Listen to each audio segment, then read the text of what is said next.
왜 찬송의 삶을 살아야 되는가, 그런 제목을 하나님 말씀 나누기 원합니다. 은혜와 축복이 풍성하게 임하는 그런 시간 되어지기를 소망합니다. 살면서 어떤 사람을 보고 부러워하고 그런 적 있으셨습니까? 부러우면 지는 건데. 40년 전에 신앙생활 처음 시작할 때 우리 교회에 남성용이라는 청년이 계셨어요. 지금 생각해 보면 이제 칠순의 할아버지가 되셨을 것 같습니다. 얼굴도 잘생겼지만 기타를 얼마나 잘 치는지 몰랐어요. 그 기타 딱 잡고 막 이렇게 뜯으면 그냥 다윗이 울고 갈 만한 그 기타, 목소리는 얼마나 좋은지요. 그런 걸 두고 언쟁반에 옥굿을 굴러간다 그러죠. 또르르르 굴러가는 것처럼. 이야, 찬양을 막 얼마나 그렇게 잘하는지요. 그래서 저녁에 기도하러 가면 그 형님이 와서 딱 항상 계세요. 그럼 막 띵까 하면서 막 찬양을 부르는데, 가만히 이렇게 듣고만 있어도 그렇게 엄청 그렇게 부럽고 그랬던 모습이 말씀 준비하면서 그렇게 기억이 납니다. 94년도에 제가 부산에 있는 제1부산침례교회에서 한 해 동안 전임 전사 생활을 한 적이 있었는데, 필리핀에 사역하던 장상훈 목사님이라는 분이 오셨는데, 그분 동생이 그날 같이 예배에 참석했어요. 우리 집사람 만한 덩치에 얼굴도 이쁘고 그런 동생이 이렇게 딱 참석했었는데, 목사님이, 우리 목사님 그 장건직 목사님이셨는데, 정 목사님이 장성교사님 동생이 나오셔서 오늘 찬양 좀 한번 하시지요? 뜬금없이 그 말씀을 하죠. 예배 중간에 그것도 낮 예배 때 뜬금없이 그렇게 말씀하셔서 그래 좀 의아해 했습니다. 딱 분위기가 그냥 하라는 것 같았어요. 자매가 나오더니 앞강단에 떡 서더니 하는 이야기가, 여러분, 제가 노래하는 것을 노래 잘한다 듣지 마시고 하나님께 드리는 찬양으로 마음으로 여러분이 같이 하셨으면 좋겠습니다. 그 말을 하길래 그래 뭐 찬양 좀 하는갑다 생각했는데, 세상에 그래 잘할 수가 있나요? 제가 그때 결혼을 약속한 어떤 분만 없었으면 마음을 바꿀 수 있었는데, 참 얼마나 그렇게 찬양을 잘하는지, 그냥 와, 진짜 찬양을 정말 잘하더라고요. 참고로 그해 11월 달에 제가 결혼을 했습니다. 지금 사는 분하고.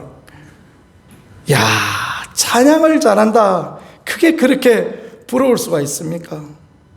저는 사실 좀 박치의 음치 수준이죠. 그래서 오늘도 예수 우리 왕이여, 이거 어디서 시작을 해야 되는지, 가다가 몇 마디를 씌어야 되는지 또 가다가 좀 버벅거리기도 하고, 이거 이전 교회에서 예배 드리기 전에 늘 불렀는데, 그런데도 조금 이렇게 헤매는 거 보면 이게 잘 고쳐지지 않는 그런 부분인가 봅니다. 그러니 그랬는가? 참 찬양을 잘하는 이 사람들을 볼 때마다 그렇게 부럽고 또 축복이 되고, 그렇습니다. 가끔 제가 이제 예배 중간에 설교하다가 찬양을 한 번씩 부를 때 있지 않습니까? 집에 가면 항상 혼납니다. 그런 거 좀 부르지 말라고. 왜 못 부르면서 그렇게 부르냐, 그래서 또 혼나기도 하고, 그러는데, 보니까 분당 우리 교회 이찬수 목사님이라고 있는데요, 그분도 경상도 아닙니까? 그분도 보니까 별로 잘 부르는 것 같지 않더만, 설교는 잘 하시더만 부르는 거는 좀 잘 못 부르는 것 같은데 자주 부르시더라고요. 그래서 저도 부릅니다. 왜 부르는지 아십니까? 하나님이 찬송을 좋아하시잖아요. 그래서 부르는 줄 생각하시고, 제 양반이 또 왜 오늘 또 저러나 이 생각하지 마시고 같이 찬송하고 그랬으면 좋겠다라고 생각이 되어집니다. 이사야는 오늘 하나님의 감동을 받아서 21 1절 말씀해 보니까 이 백성은 내가 나를 위하여 지었나니 나를 찬송하게 하려 합니다. 이렇게 말씀했습니다. 우리가 해야 될 게 하나님을 찬송하고 하나님을 높이 드리는 게 우리의 일이다라고 그렇게 말씀하셨습니다. 늘 하나님을 찬송하고 찬양하고 높여드릴 수 있는 그런 분들이 되어질 수 있기를 예수님 이름으로 간절히 축복합니다. 잘 몰라도 부르면 됩니다. 고마 부르면 은혜가 되고요, 축복이 됩니다. 신학교 같이 다녔던 친구 중에 이 말씀에 실족한 친구가 있었어요. 이 백성은 나를 위하여 지었다. 그리고 이 백성은 나의 찬송을 부르게 하려 합니다. 우리는 그러면 찬송만 부르고 우리는 그냥 로봇이야? 그러면서 그냥 신학교 4년 졸업하고 세상으로 나가버렸습니다. 대만은 세상을 사랑하여 세상으로 갔다라는 말씀처럼 세상으로 나가버렸어요. 그 친구가 저하고 제일 친한 친구 중에 한 명이었거든요. 마음이 너무너무 아팠습니다. 하나님, 김땡땡을 하나님 앞에 돌아오게 해주세요. 로버트는 어떻습니까? 고마 하나님 앞에 돌아올 수 있게 해주세요. 늘 기도를 드렸는데 김땡땡이 세상 나가서 하나님께 삿대질하고 이렇게 세상 일을 해보니 잘 됐을까요? 잘 안 됐을까요? 잘 안 되죠. 잘 되면 큰일 나죠. 하는 일마다 어렵습니다. 하는 일마다 고통스럽습니다. 친구들이 전부 모여서 하는 이야기가, 야, 하나님께 돌아와라. 그러지 말고 하나님께 돌아와라. 하나님께 돌아와야 네 인생이 행복하고 네 인생이 즐겁다. 이럴 때 아멘 하시는 겁니다. 그랬더니 이 친구가 하나님 앞에 돌아왔어요. 얼마나 감사한지 모르겠습니다. 지금은 서울 쪽에서 신앙생활 열심히 하고 무슨 교회에서 뜨개질반을 하는데 뜨개질해서 나누어주고 전도하고 그런 반을 하는데 그 반장이래요. 남자가 뜨개질하는, 여자들만 소복이 있는 그 곳에서 뜨개질해서 나눠주고 그러는데 행복하고 즐겁다, 그런 이야기를 했습니다. 행복하고 즐거우면 되죠. 신앙생활이라는 게 행복하고 즐거우면 되지, 여자들 속에 뜨개질을 하고 남자들 속에 뭘 하든지 간에 그게 중요한 것이겠습니까? 그죠? 이사야는 우시아 왕이 죽던 해에 소명을 받았습니다. 이사야는 남왕국 유다의 선지자였고 남왕국 유다에서 굉장히 촉망받고 신앙 좋고 열정이 있던 왕의 친구, 그쯤 되었다라고 생각해 볼 수 있겠습니다.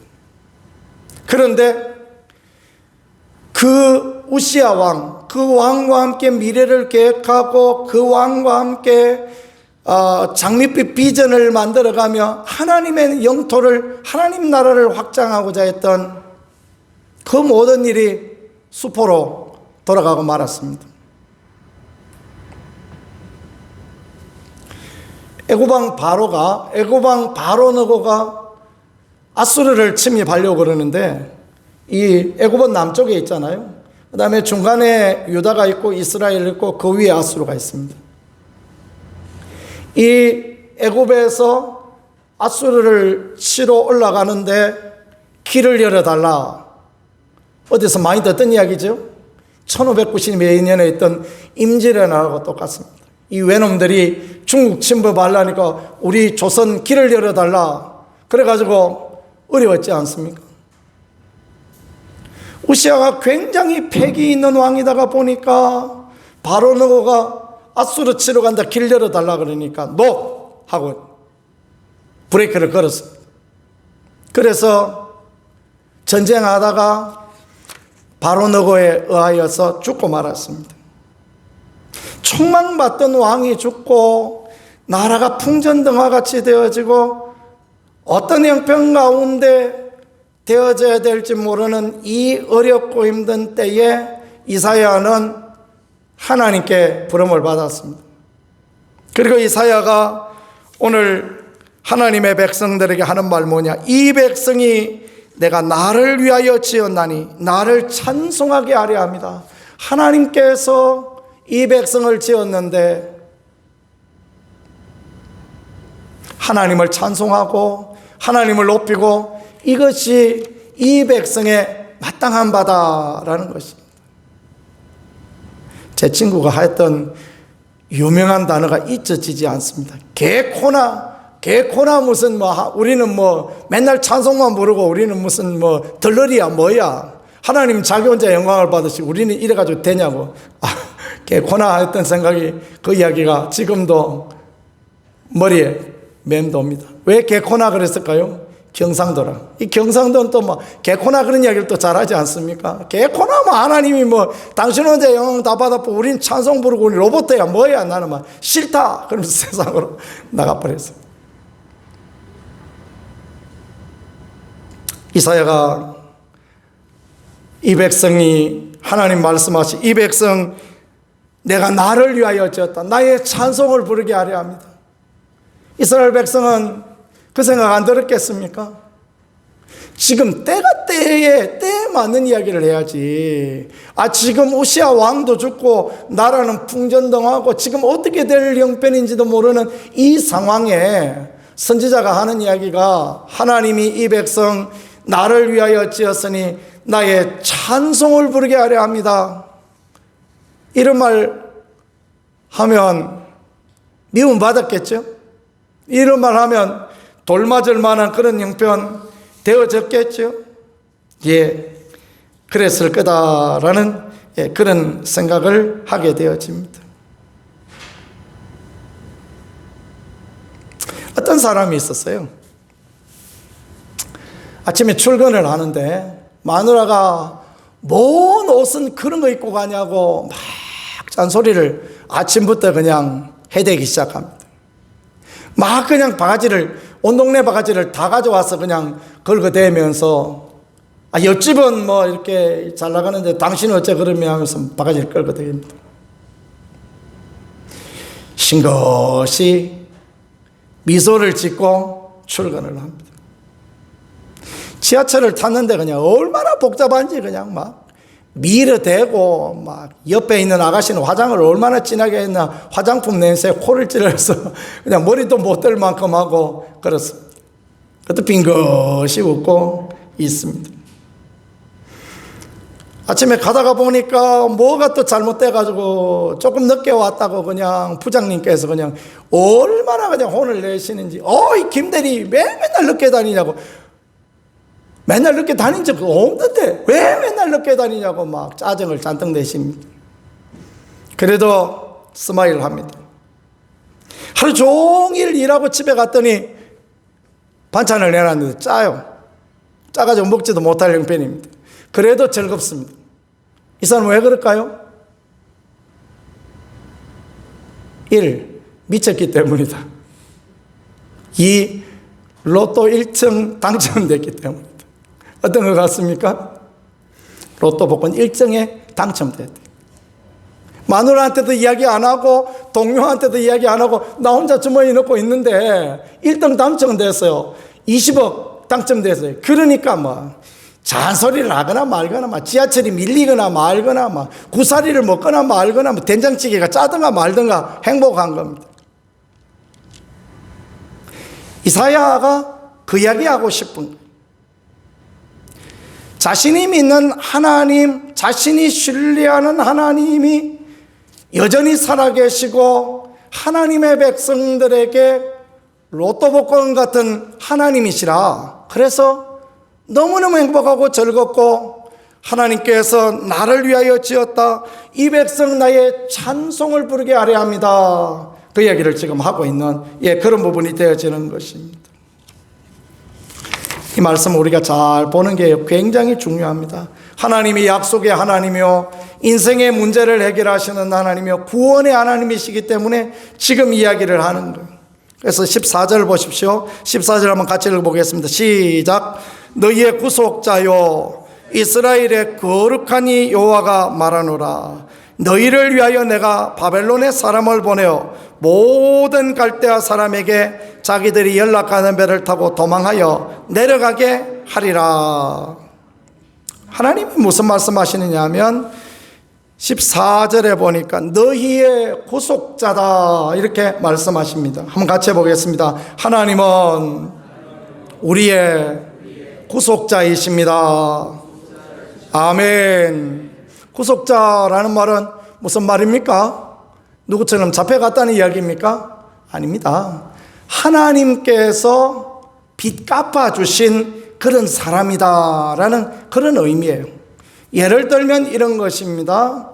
나오미의 가정이 흉년 들어서 예루살렘에서 저 모압 땅으로 내려갈 때, 예루살렘이 아니라 베들레헴에서 모압 땅으로 내려갈 때, 그때 모든 전토를 팔아가지고 내려갔어요. 근데 이제 다시 하나님께서 베들레헴에 양식을 주셨다 그래서 다시 돌아왔잖아요. 그러면 자기 전토를 팔아먹었으니까 없는 거 아닙니까? 누가 그때 이 전토를 다시 사주는 일을 했죠? 누가 사줬죠? 보아스. 보아스라는 친족이 이 나오미의 집에 팔아먹었던 전토를 전부 다 다시 사주었습니다. 그것을 꼬엘이라 그러는데 기업 물을 자라는 그런 의미입니다. 하나님께서 너희의 구속자시오라고 이렇게 말씀하신 것은 하나님께서 빚 갚아주시는 하나님이시다라는 것을 말씀하시는 그런 부분입니다. 이스라엘은 죄의 빚을 졌습니다. 멸망길로 갈 수밖에 없었습니다. 바벨론 포로 잡혀가고 죽으라고 고생하고 거기서 종살이하고 거기서 억울한 일 당하고 누명 쓰고 완전히 인생이 흩어지는 그런 인생이었습니다. 우리 하나님께서 구속자이신 우리 하나님께서 그곳에서 구원하여 내시고 그곳에서 회복하여 주시는 하나님이시다라는 것을 이사야는 그렇게 미래의 예언을 통하여서 지금 하고 있는 것입니다. 이사야는 주전 8세기의 사람이거든요. 앞으로 200년 뒤에 하나님께서 이런 일을 하실 것이다. 그 이야기를 지금 하면서 그래서 이스라엘에게 하는 이야기가 하나님이 여러분을 지으셨는데 뭐 하려고 지으셨느냐? 하나님의 찬송을 부르게 하시려고 하나님의 찬양을 하나님을 높여드리는 삶을 살게 하시려고 부르셨다. 그 이야기를 하고 있는 것입니다. 하나님께서 우리의 인생 가운데 구속자가 되심을 믿으시고 늘 하나님을 찬양하고 노래할 수 있는 우리의 삶이 되어질 수 있기를 예수님 이름으로 간절히 축복합니다. 예수님의 십자가가 그런 거 아닙니까? 우리가 죄 때문에 영원히 멸망의 길, 죽음의 길, 지옥의 길 그리로 가야 됩니다. 그런데 하나님의 아들 예수 그리스도께서 오셔서 그 지옥 갈 길을 이기게 하시니 얼마나 감사합니까? 목회에서 수련을 가서 친교를 좀 해야 된다고 우리가 윷놀이를 좀 했거든요. 세 팀으로 나눠가지고 윷놀이를 했는데 여기에는 말판에 보니까 지옥이 2군데 있습니다. 지옥이 2군데 있어요. 이 지옥 우리 팀이 하나 나고 3개를 엎어가지고 쫙 왔는데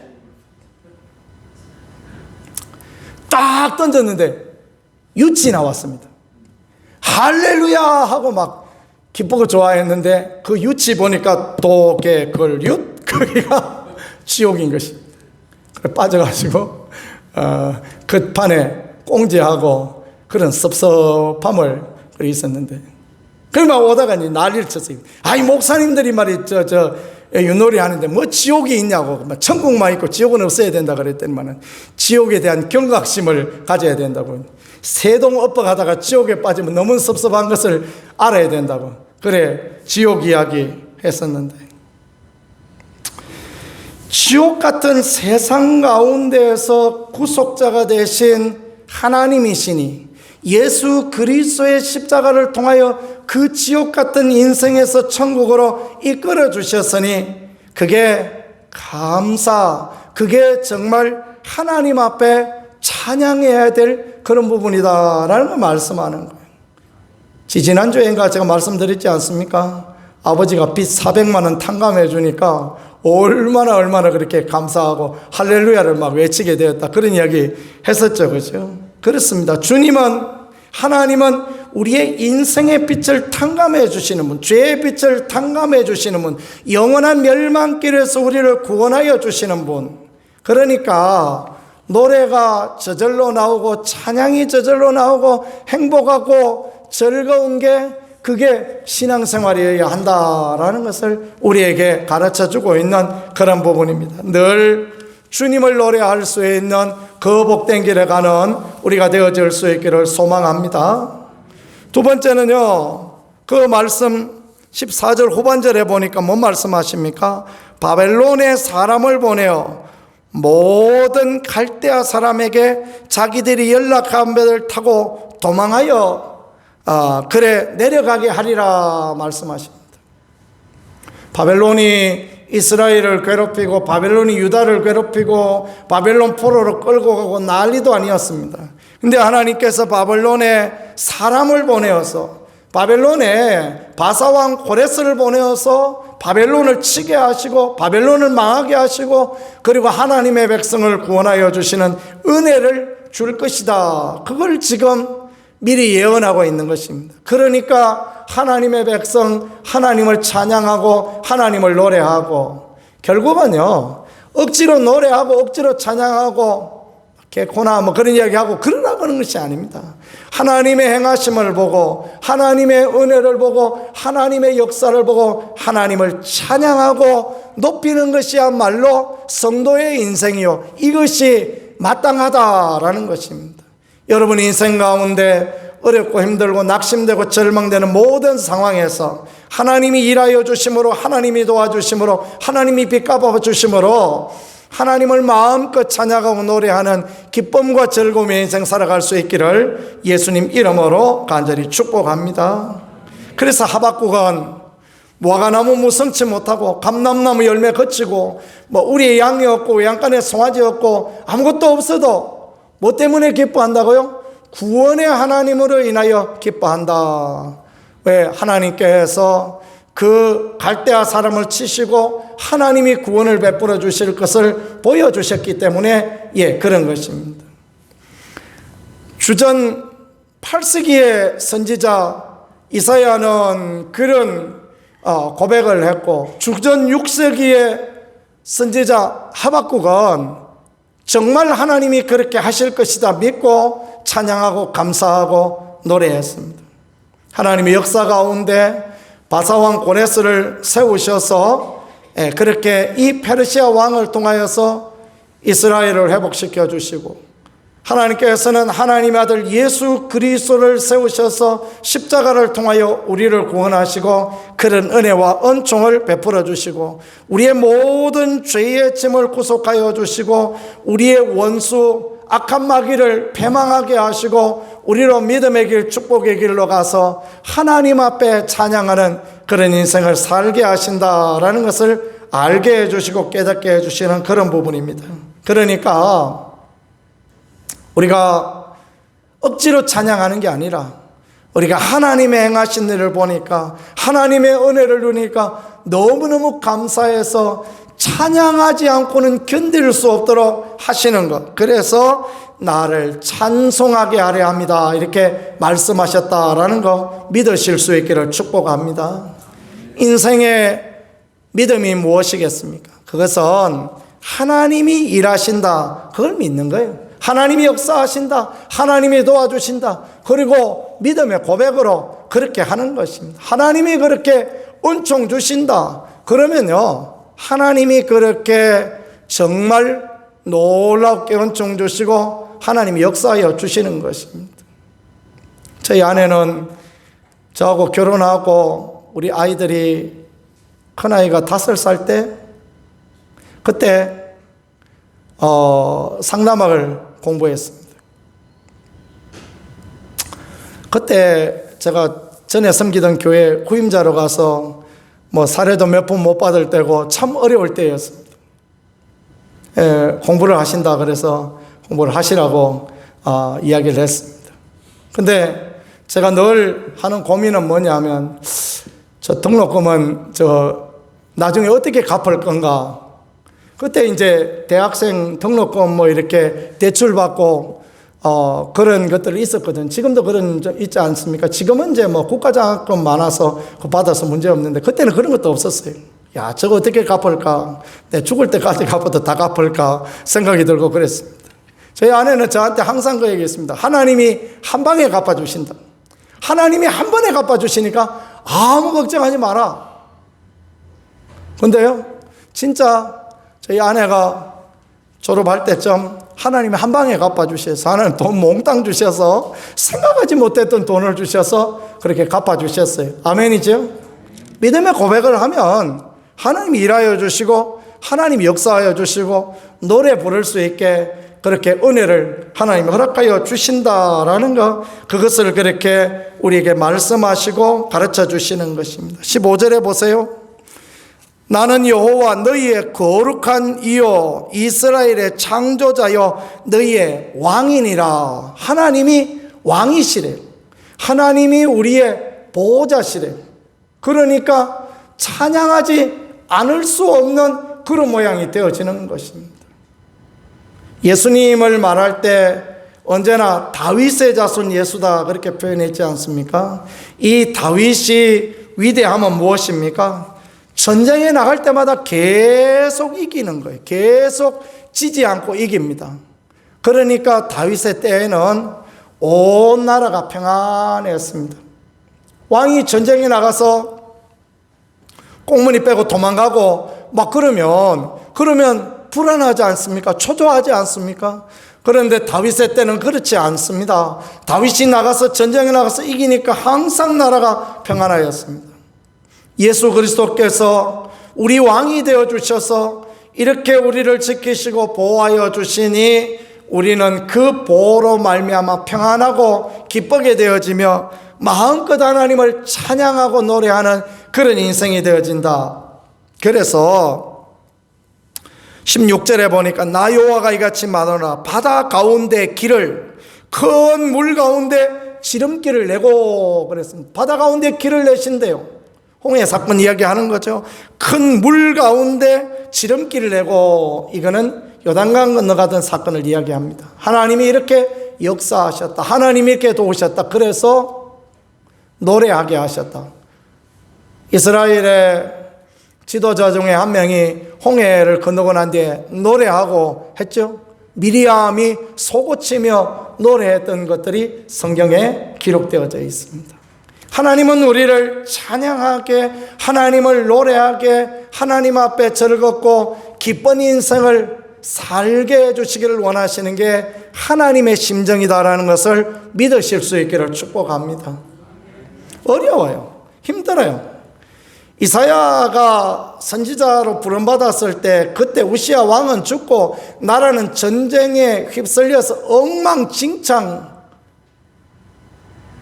진흙밭 같은 그런 인생이었습니다. 그런데 이사야는 하나님의 행하심, 하나님의 역사하심, 하나님의 도우실 것을 보고 너희가 찬양하고 노래할 것이다 라는 것을 예언하였고 마침내 그대로 되었다라는 것을 성경은 우리에게 보여주고 알게 해주시고 있습니다. 그리고 하나님의 어떤 말씀을 이사야를 통하여 또 하십니까? 19절에 보니까 반드시 내가 광야의 길을, 사막에 강을 내리니 이렇게 말씀합니다. 반드시 광야의 길을 내고 사막에 거기에 강을 내시겠다 그렇게 말씀합니다. 성지순례 때 광야에 가본 적이 있었어요.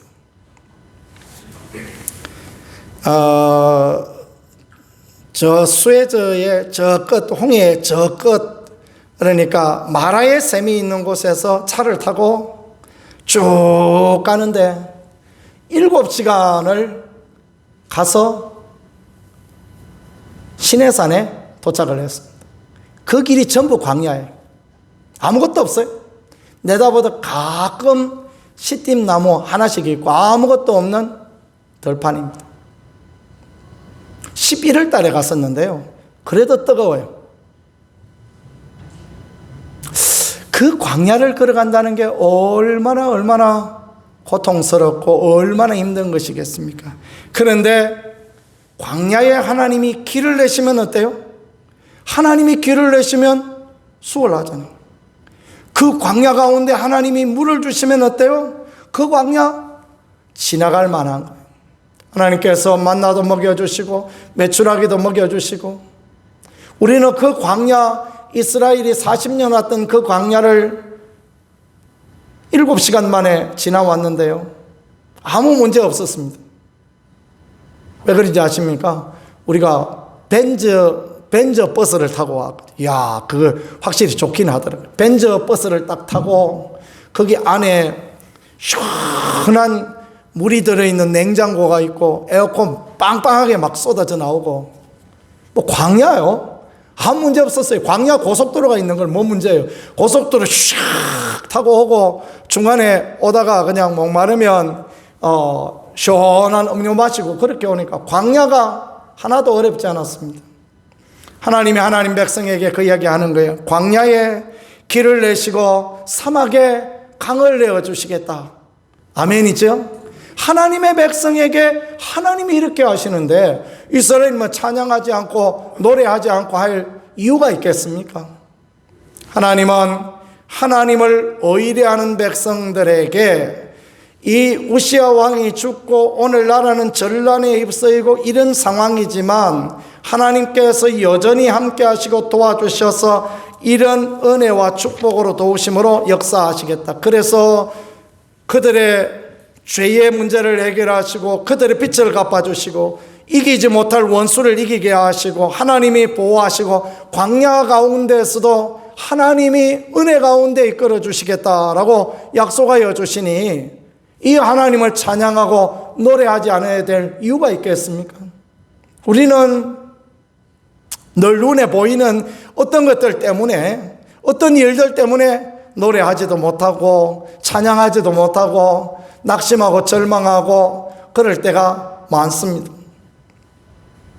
이 말씀, 사막에 광야에 길을 내시고 사막에 강을 내시겠다, 이 말씀은요, 제가 구정중앙교회 부임할 때 하나님 주셨던 그 말씀입니다. 하나님께서 저한테 어느 날 생각하지 못했는데 광야에 길을 내고 또 사막에 강을 주시겠다라고 그런 약속의 말씀을 주셨어요. 작년 이맘때 저는 잊어버리고 있었는데 우리 딸이 그 얘기를 하는 거예요. 막내가 하는 이야기가, 아빠, 작년 이맘때 하나님이 광야에 길을 내시고 사막에 강을 주신다, 그 말씀 붙들고 우리가 갈 바를 알지 못하고 왔잖아요. 그 얘기를 하는데요, 마음이 그냥 얼마나 감동이 되어졌는지 모르겠습니다. 우리 막내가 꿈을 꿨대요. 우리 있던 교회하고 우린 뒤에 사택에 살았는데 그 이제 중간에 통로가 있어요. 통로가 조금 이렇게 조금 넓게 이제 통로가 있는데 거기 보니까 뱀이 나타났대. 뱀이 나타났는데 우리 막내가 이제 뱀을 본 거예요. 그래서 막 뱀이야 하고 소리를 쳤대. 그랬더니 아버지라는 사람이 오더니 발로 확 밟아버렸더니, 그리고 뱀이 죽었대. 꿈속에서도 딸이 생각하기를 뱀을 저렇게 잡으면 되나, 그 생각이 들었다는 겁니다. 뱀을 그래 잡는 사람이 어디 있습니까? 그냥 짝대기 가져서 때려야지. 발로 콱 뻗다가 물리면 곤란하지 않습니까? 우리 교회 부임하고 왔더니 어떤 분들이 그 말씀 하셨어요. 막 그 환상을 보는데 막 강단에 막 뱀이 우글거리고 막 쥐가 돌아다니고 그런다고. 그 순간에 저한테 하나님께서 그 부분을 깨닫게 하시다. 내가 그곳을 떠나서 이곳에 올 때 하나님께서 그런 부분을 꿈으로 통하여 가르쳐 주시는데 이게 그 이야기구나. 그렇게 생각하게 되어졌습니다. 저는 지금도 광야에 길을 내시는 하나님, 사막에 강을 내시는 하나님을 신뢰합니다. 여러분들도 그와 같이 되어질 수 있기를 축복합니다. 하나님 빚 갚아주신대. 걱정하지 마시래. 하나님이 빚 갚아주시고, 하나님이 원수도 이기게 하시고, 하나님이 보호하시고, 하나님이 극한 상황 가운데서도 은혜 주신다라는 걸 그렇게 가르쳐 주시고 알게 해주시는 것입니다. 하나님이 하나님의 백성 유다 백성들에게 이 말씀을 주시고, 바벨론 포로에게 돌아올 사람들에게 이 말씀 주시고, 예수님 때에 예수님 믿는 사람들에게 이 말씀 주시고, 오늘을 살아가는 우리에게 이 말씀 주시고, 이렇게 하나님께서는 역사하시고 인도하시는 거예요. 걱정한다고 달라지는 거 있습니까? 없습니다. 염려한다고 달라지는 거 있습니까? 낙심하고 절망의 말을 한다고 달라지는 거 있습니까? 아무것도 없습니다.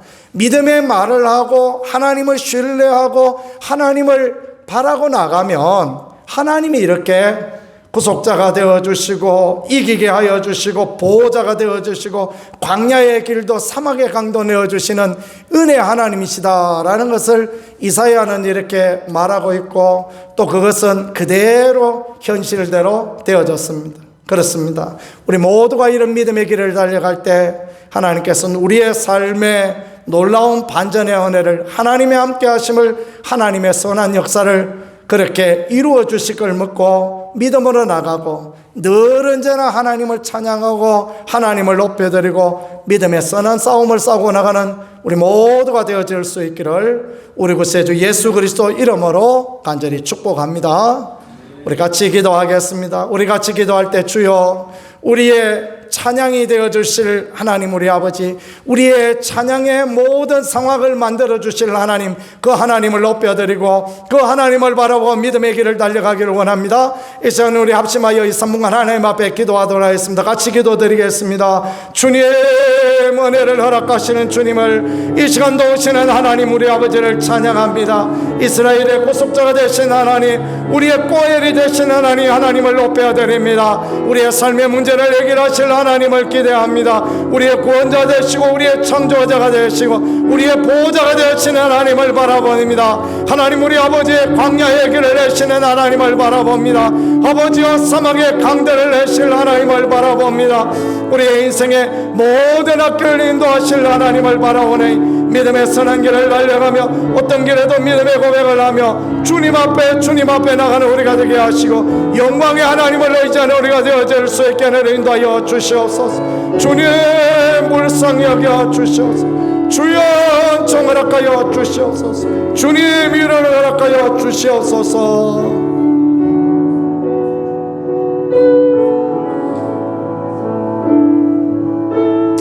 예, 하나님 아버지, 하나님은 언제나 우리에게 길을 내시고 언제나 우리에게 강물을 주시며 언제나 우리 가운데 찬양의 아름다운 간정으로 드릴 수 있게 도우시는 하나님이신 줄 믿습니다. 하나님을 신뢰하고 하나님을 의뢰하고 믿음의 발걸음 옮겨나가게 하시고 살아계신 아버지, 은혜로우신 아버지, 축복하시는 아버지를 늘 경험할 수 있도록 은혜로 축복으로 도우심으로 인도하여 주옵소서. 주님이 늘 붙드실 줄 믿습니다. 예수님 귀하신 이름으로 기도드렸습니다.